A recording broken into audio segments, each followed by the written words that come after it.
Yo, what's up mga kapulito? Genix Motor Parts. Upgrade ng bawat sasakyan. So, vlog tayo mga kapulito. Flex muna mga gawa for today. Asia, bukas may karera. TSR. Ito, sasali bukas sa karera rin. Singit. Refresh. Ayan. May pang banking din siya. Naka racing seat. 4B, pipick upin mamaya. Tapos na. Tono carb na lang. Tsaka CVT. Hybrid. Hybrid sniper headway 125.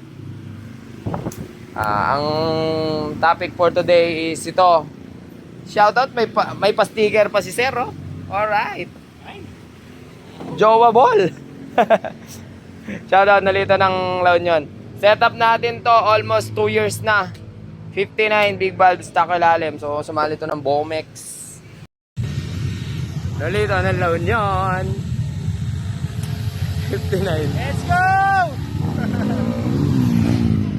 Nakasugit ka pa, Oo, mga kapat. Tapos may mga sinalihan pa siya dyan sa Tarlac Circuit Hill. At pinang-rides. Rides. Kasama natin to nag New Highest Point. New Highest Point, Itogon. Ifugao. Tapos, hari ng Bengkeng to sa Rosario eh. Tapos, ride sila lagi, magjowa. Tapos, kasama rin tayo nag-ecotourism sa La Union. Ang problema is, last few days or weeks, nagsabi to sa akin na, Boss Dia, parang medyo malagitik na, medyo may ingay na. I-check nyo maigi kako, or dalhin dito para ano, kaso malayo nga. Yun nga yung disadvantage pag malayo yung mekaniko nyo. Ang problema, ayaw daw talaga na ipagalaw sa iba. So, pinavalve clearance niya. Medyo tumahimik naman daw. Pero, meron pa ring ingay. Hindi siya normal katulad nung dati. Ang sabi ko sa kanya, double check nyo yung cam bearing. Baka mamaya may alog na. Huwag nyong hayaan masira yung cam bearing. Kasi matagal na nga naman eh. Kadalasan talaga nangyayari na rin. So, i-timing natin. Ito'y panuto. Para sa mga kargado. Pero kasi matagal na rin siya. Yan na. Tukod na siya eh. So buti na lang tukod ay safe pa. Hindi naman siya wasak. Pero may nasira dito mga kapulito. So hindi ko na makakuha yung top kasi nakatukod yung valve. Try natin. Yan. Ay, lumalaban. So, man, pakitanlan me, pen? Talame magneto, bang maka-timing niya mo. Sige, talame, pigilan me. Tapte mo. Yan ha, steady ka na. Lumalaban eh. So, yun na nga. Ang problema is cam bearing. Nangyari na nga ang di inaasahan. So, maingay na nga tapos ginamit-gamit pa rin. Ay, baliktad Jamon. Baliktad. Isang ikot pa. Top meken na. Yan. So, tingnan nyo yung nangyari. So, ganun mga kapulito. Nung kung kailangan na ng maintenance, refresh, or ano, ayan, tumalon. Layo ng timing. Oh. Ito na yung timing. Kung may 2 months advance, ito 4 months delay. 4 months delay na to mga kapulito. As kung mapapansin nyo, nakatagilid tong bolt, cam bolt. 12 tirage. Ayan. Nakatagilid yung cam bolt. Ayan o. Ayan o, gumagalaw. Malamang sa malamang is ayan o. Long nose pare. Okay, applies. Malamang sa malamang is wasak na nga yung kanyang cam bearing. Ang problema, okay lang sana mawasakan kung wag lang tatalon.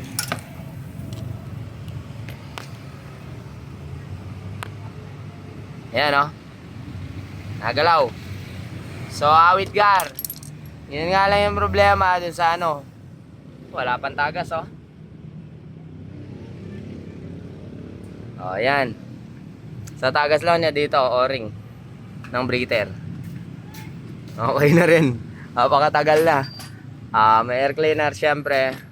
Yun, i-rush natin na refresh to. At pakitanggal spark plug, double check lang natin. Kasi may race bukas. Sabado, TSR. Sasali to eh. Yan, check natin timing, spark plug.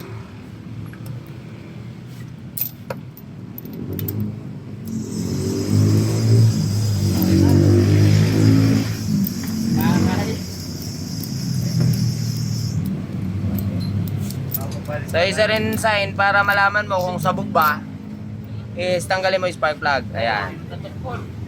Okay yung spark plug niya. Ayan. Maganda naman yung sunog. So baklas na. Ang kagandahan na nangyari sa kanya is hindi pa siya nawasakan. Or yung valvula na nilagay noon is hindi naman naputol. Kaya malamang ang nangyari lang dito is baluktot yung valvula mga kapulita. So okay, baklas na. Genrix boys. Yeah. Narita mo rin. Totono ko rin si Asia eh. Ayan, ginamit ko kahapon, maulan. Napakadumi, wala kasing tapalods.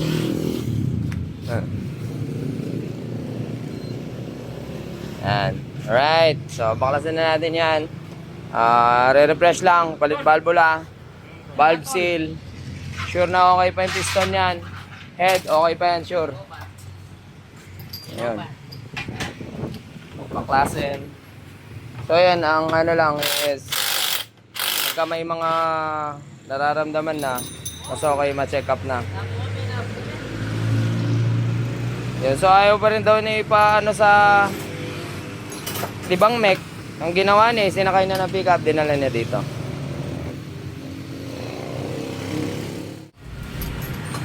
Yan, so medyo lumuwag sa exhaust. Ayun, napakaluwag exhaust. So exhaust ang tukod nito. Sure yan, danyos din ang cam niyan. Saltan na lang natin mga kapulito.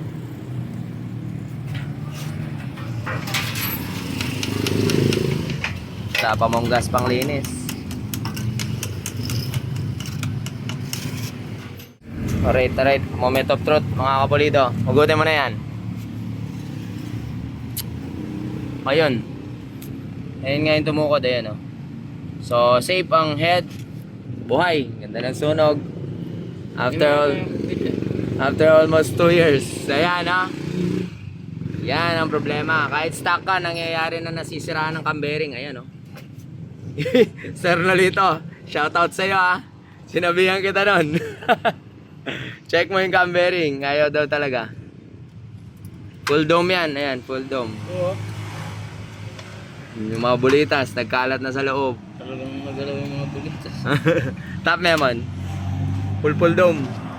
Tapos wala lahat gasket. Yan o. Kitang kita o. Walang gasket. Walang gasket.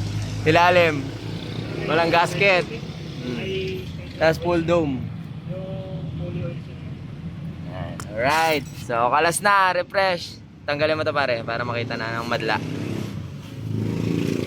Lagayan. Ito. Pare. Refresh lang mga kapulido. Buhay pa yung karga natin. Cam bearing lang. Tapos valvula lang papalitan natin. Malulukot siya pare. Baluktot na yan ka. Saan makalaban ka gani? O diba? Kasi babaluktot siya kung pupuwersahin. Awit, meow. Basta ako, ginawa ko yung part ko. I-refresh na or palitan yung cam bearing ka ako kasi mahirap. Damay ang cam neto. Kung may konti, pero buhay pa. Pwede ba?